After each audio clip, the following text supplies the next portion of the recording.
Egad!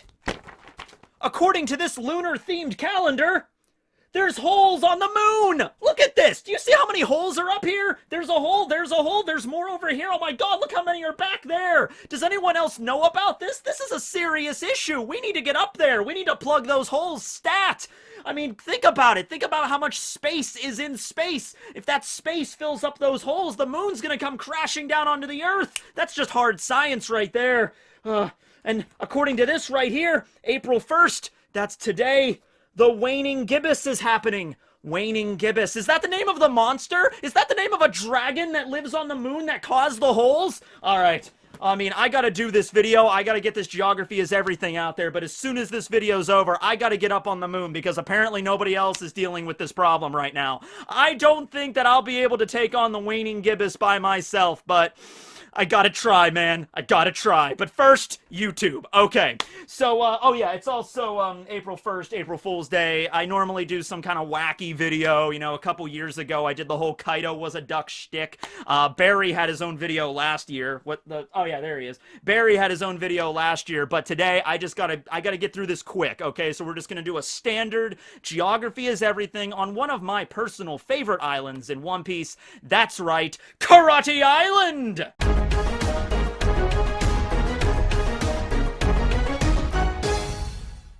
And you know what? It's weird. A lot of people don't even seem to care or even know about Karate Island, which is really upsetting when you really think about it, right? After all, it is Karate Island! Just keep saying it like that. Karate Island! And you'll be set, okay? So, of course, Karate Island is the island that Jerry is from. You all know and love Jerry, right? Jerry is one of the most beloved characters in all of One Piece. He shows up at the end of the Water 7 arc when we're going into the Enies Lobby arc. He was aboard the sea train, okay? He was the guy that had really long legs and really long arms, so I guess he might have been one of those long-limbed humans that Big Mom had in her library. That makes me think about a few things. At any rate, he was a boxing expert, and he learned his boxing mastery on none other than Karate Island! Because, of course, Karate Island is not just about karate. It's, of course, about all types of martial arts, right? So the Karate Island, of course, we know is in the South Blue of One Piece, and Jerry went there, and he trained for many years in the art of boxing, and then he joined CP6, Cypher Pool number 6, and, of course, you know, the way that he fought against Sanji, it wasn't exactly in, you know, best circumstances. He was in a cramped, you know, train car.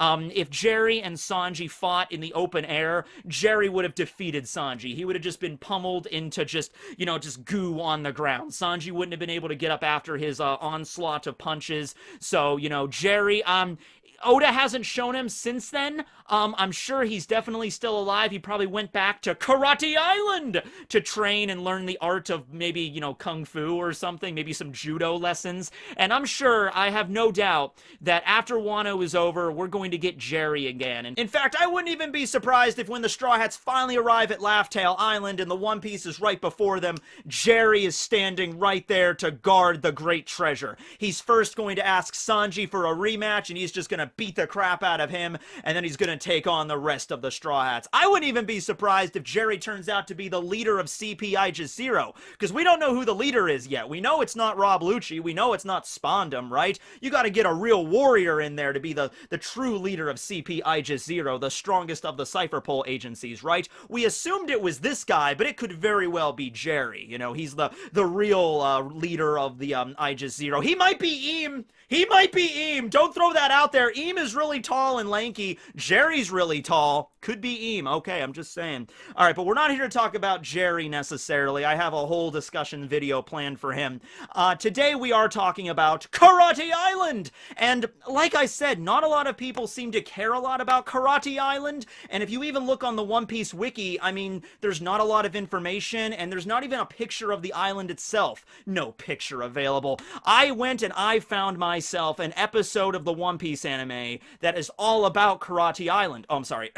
All about Karate Island! And it's even titled Karate Island! So we're going to look at this episode today. Now, granted, I gotta say, it's a little bit unusual compared to all the other One Piece episodes. The animation style is a little bit different, and it doesn't even focus on the Straw Hats. Hell, Luffy and the gang is not even in the episode at all, so it's probably most likely a filler episode, but it's an episode that focuses all around Karate Island! So let's dive right into it today. Alright, so the main character of this episode, we're introducing a brand new character in One Piece called SpongeBob. I'm just gonna call him Robert because I'm assuming that's his proper name. Okay, so I'm gonna call him Robert. Now, Robert looks rather unusual. He has like a sponge-like body. I'm going to assume he has the power of the sponge fruit. Okay, now that could either be a paramecia or it could be a zone because he might have the ability to be like absorbent and yellow and porous like an actual sponge, or he could be like a sea sponge because sea sponges are things that actually exist. Let me know in the comments down below if you think this Robert character is actually a zone or a paramecia. I'm very interested. Anyway, the episode opens up in Robert's home, okay, and Robert receives some mail from the mailman with a VHS tape inside of it. Already, this is like blowing my mind, right? VHS tapes exist in One Piece? VHS tapes existed at all? Yes, they did. Yes, they did, everybody. Oh, those were the golden days of entertainment right there. At any rate, Robert puts the tape inside of his VCR on his television, which I guess televisions exist in the One Piece world now too. We're finding out so much lore in this episode. I already love it. Oh, and he's also got a pet snail, which is clearly a Den Mushi, named Gary. It's great. I love this character. Anyway, the video is an advertisement for Karate Island! The greatest island that ever did karate in the history of karate! And of course, Robert is a big fan of karate, absolutely.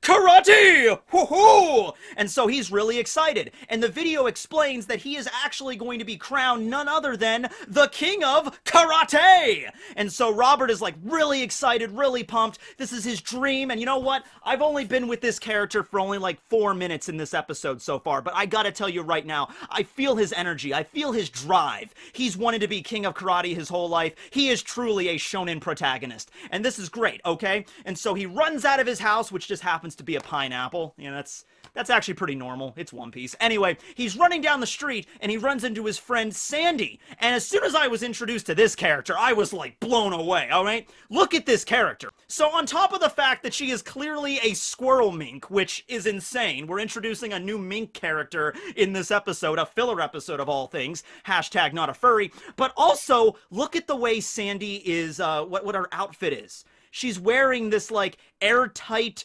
contained sort of like environmental suit with a dome of glass over her head. This character, it wasn't actually stated in the episode, but this character is clearly a mink and a Tenryubito.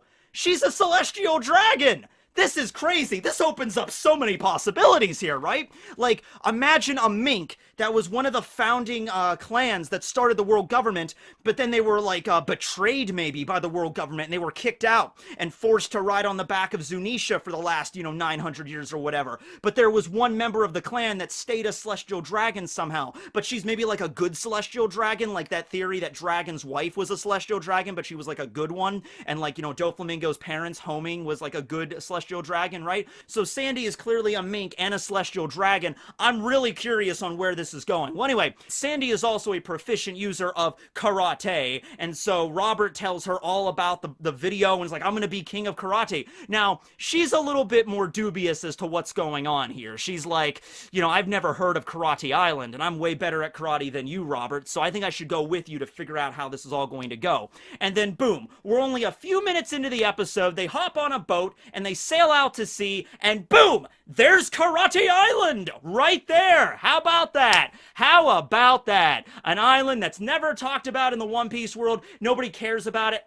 Here's a whole episode about it, and it's right there. It even has a giant neon sign pointing to it that says Karate Island! So there you go, right? Okay. At any rate, they land on the island and they're greeted by the mysterious Master Udon, who probably hails from the Udon region of Wano. This is all tying together. It's also important to mention, though, I don't know if this episode takes place in the past.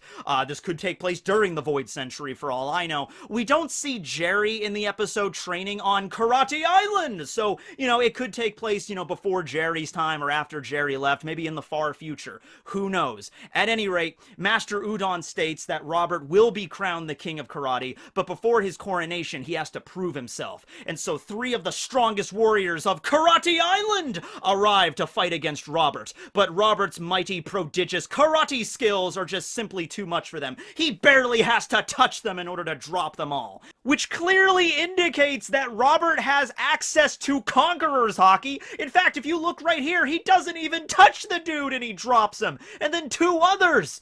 Conquerors Haki, or possibly Armament Haki strong enough like that next level Rayleigh stuff. This character is incredibly strong. Sandy is still a little bit skeptical, but at the end of the day, the coronation commences, and Robert sits upon the mighty throne of karate, and also gives the nice little lawn chair of, the sidekick of the king of karate, I guess. So Sandy sits down there, and she's a little bit upset because Robert's getting kind of arrogant in his newfound position of absolute power, ruling over Karate Island! And so she's had enough and she decides to leave. However, things don't seem all as they seem. Seemingly, because Robert is then immediately chained up by Master Udon, and he's forced to do something involving a pen! He screams out in pain and terror, and Sandy goes back to the island to fight against the great karate masters in order to get Robert back, okay? And this is great, because this is a scene basically taken directly from The Game of Death. The Game of Death, which was the last movie that Bruce Lee worked on. He actually died during the development of the movie back in 1973. The premise of The Game of Death, or the original Game of Death, because I believe there was like the version Bruce Lee shot, and then there was like a re-edited version that actually came out later after his death. It was supposed to be him going through like this multi-leveled pagoda and defeating, all these great martial arts masters on every level. And that actually became something that was like standard for a lot of video games and anime, like going up a tower and fighting against stronger and stronger enemies on every level. Like the Beasts of Maze Castle from Yu Yu Hakusho might be a reference to that. There's a lot of references to that throughout anime, and it all started with that Bruce Lee movie, Game of Death, right? And so the original idea of the movie is Bruce Lee fights through each of these levels, fighting progressively tougher opponents, and then gets to the top and, like, I think gets some sort of artifact, and, like, that was the premise of the movie.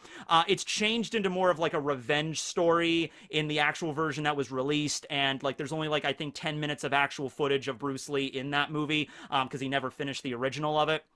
But anyway, that's the premise here. And in fact, Sandy even makes a costume change into the Bruce Lee iconic yellow and black jumpsuit in the actual movie itself. Also something that was worn later in Kill Bill by Uma Thurman during the attack on the Crazy 88. Remember that scene from the movie? Okay, so the yellow and black jumpsuit, very iconic thing that we have here. At any rate, the first opponent that Sandy must face on the tower, on the 4 floors of fear, is the Tickler, who is French, apparently. I guess he comes from Ban de Dessiné's kingdom, the one that led the France-based kingdom in the One Piece world that we saw at Reverie. So, interesting. His style is the tickling style. So he has these giant, stretchy arm things. They kind of look like those things that we used to sell at Dollar Tree where you grab things off of high shelves like elderly people use. Anyway, it's a very devastating martial art, but Sandy is more experienced, and she busts out the jelly-filled donut style. Yes. Haven't seen that one in quite some time. Although Katakuri is proficient in it. He just never got a chance to use it against Luffy. But anyway, she busts out the jelly-filled donuts and defeats the Tickler quite handily. So we move up to the second level where she now faces against Lip Service. Ooh, who might actually be related to Lip Service Dotri, who was one of the pirates that joined up with the fake Straw Hats. Remember at Return to Sabaody, there was Lip Service Dotri. So this could very well be his sister, I guess. At any rate, she fights with the lip style, using her lips to attack Sandy. However, Sandy busts out the mighty hairdryer style and defeats Lip Service by drying out her lips. Even the lip balm won't be able to save her now. Her lips shatter, and Sandy continues on to the third level of the fortress, where she faces against Filthy Phil! Phil's fighting style is probably the most dangerous, and he even states that no warrior has ever made it past his floor before. He activates his mighty stench. He kind of reminds me of Bacterium from the original Dragon Ball manga. He activates his foul stench abilities. However, Sandy, with her Tenryubito glass dome, prevents the odor from emanating, and she manages to defeat Phil using a little bit of his own medicine. And she continues on to the final floor where she faces Master Udon! So there you go. That's the whole function of the Tenryubito glass domes, okay, to prevent them from being attacked by enemies that use stench as a weapon. So at any rate, Sandy arrives on the last floor. However, she's immediately caught in a cage by Udon. And this is where we reveal the dark secret of Karate Island! It's actually not Karate Island this whole time. It was actually Kondo Island! Kondo Island? No! Master Udon goes on a whole spiel about how you can increase your equity portfolio by purchasing a condo and sharing it with other individuals that also buy in. Don't do it, Robert! It's a scam! Don't sign anything! Please, God, no! One Piece is a pretty intense manga, ladies and gentlemen. We've had Luffy fight against Crocodile and Katakuri. They're facing off against a damn dragon duck god right now, who's also a fish. But let me tell you right now, if in the next arc we have a moment where Luffy is faced off with signing a contract for a condominium, we are screwed. Luffy does not have the ability to read the fine print. We are so totally done! This series is going to end with Luffy owning a condominium on a random island in the New World, and he's not even gonna go after the One Piece anymore because it said so. He's not allowed to in the freaking contract, and it's all gonna be a plot by Blackbeard at the end of the day. Oh no. Anyway, Sandy's not going to stand up to this, so she lays down and she uses some Naruto hand signs to activate Ultra Instinct or something, and then boom, explodes the cage, and then she rips off her clothing. Yep. And then activates her mighty muscle powers, which, okay, alright. I was a little bit dubious as to whether or not this was an actual episode of One Piece, or if this even was anime up until this point. But come on, random costume changes, a scene where a character takes off their clothes and then gets super buff out of nowhere, even her freaking tail has biceps, and then Udon does the same thing on his side. This is totally 100% anime. I am buying into this 100%. Let's see this fight! Boom! Bam! Oh, man. Sandy wrecks Udon's day up and then knocks him out of the freaking building into the ocean below with an awesome one-liner, too. You're in the soup now, Udon. Bam! I love that line! Okay, because soup, udon, soup, you get it? Okay. At any rate, Robert is free and he apologizes to Sandy for acting the way he was, and I guess he really isn't the king of karate, and that Karate Island isn't even a real thing. I'm not even gonna say it that way anymore. It's not even, the whole thing is a lie, really. At any rate, they get on the boat and they leave the island. However, another new character, kind of crazy, it's a filler episode already, and we're introducing a brand new character at the very end of it. Whatever, One Piece. Anyway, this squid-like character appears and states that he's actually arrived at Clarinet Island to be the king of clarinets. And then boom, we see Master Udon completely healed on top of a rock, ready to begin his plan anew. Master Udon is probably the single strongest character in all of One Piece. He was knocked out by Sandy just moments ago and he was able to recover that quickly. My god, he's probably got to have some sort of devil fruit power. No, he got knocked in the water. I guess his Haki is just so crazy powerful, he can heal immediately. It's insane. Well, at any rate, that's the end of the episode. It's a little bit shorter than a standard One Piece episode. It's only like 12 minutes, but at any rate, I really enjoyed it. And like I said, it finally explored Karate Island, although it turned out to be Kondo Island at the end of the day. Anyway, I hope you guys enjoyed this video. I'm sorry I couldn't really have time to bust out a really wacky April Fool's kind of video, maybe next year, but I gotta get up to the moon, man. I gotta fix this problem. All right, waning gibbous, bring it on. Wait a second. That was an episode of SpongeBob SquarePants, wasn't it? Ah. Hey everybody, how you doing? Tekking101 here. Hope you enjoyed the April Fool's video this year. I had a lot of fun coming up with the concept and, filming it and everything. I also was happy I was able to talk about Bruce Lee in the episode because of the Game of Death reference, but somebody else I definitely wanted to mention before I get going was actually the voice actor for Master Udon in the SpongeBob SquarePants episode. It was actually the late, great Pat Morita, who played Mr. Miyagi in the Karate Kid trilogy back in the day, and he's done a bunch of other stuff throughout his life. He passed away in 2005, unfortunately. But I wanted to bring it to your attention because there's actually a documentary out now called More Than Miyagi, which goes through his life, extended. He was in a cast for much of his childhood. He had like a spinal disease, and then he got out of the cast, and then he got put to an internment camp during World War II, and just he had his whole life of acting. So he was just a great person, and I just wanted to talk about him a little bit here at the very end, and I'll leave a link to the description below. You can go check out the trailer of the documentary over on YouTube, and then it has links on how to buy it, or if you wanted to watch it and check it out, because he really was a great actor. And so yeah, I just wanted to mention him at the very end. Thanks for watching, everybody. Hope you have a good day. Tekking101 and Various Berries signing out. Later, everybody.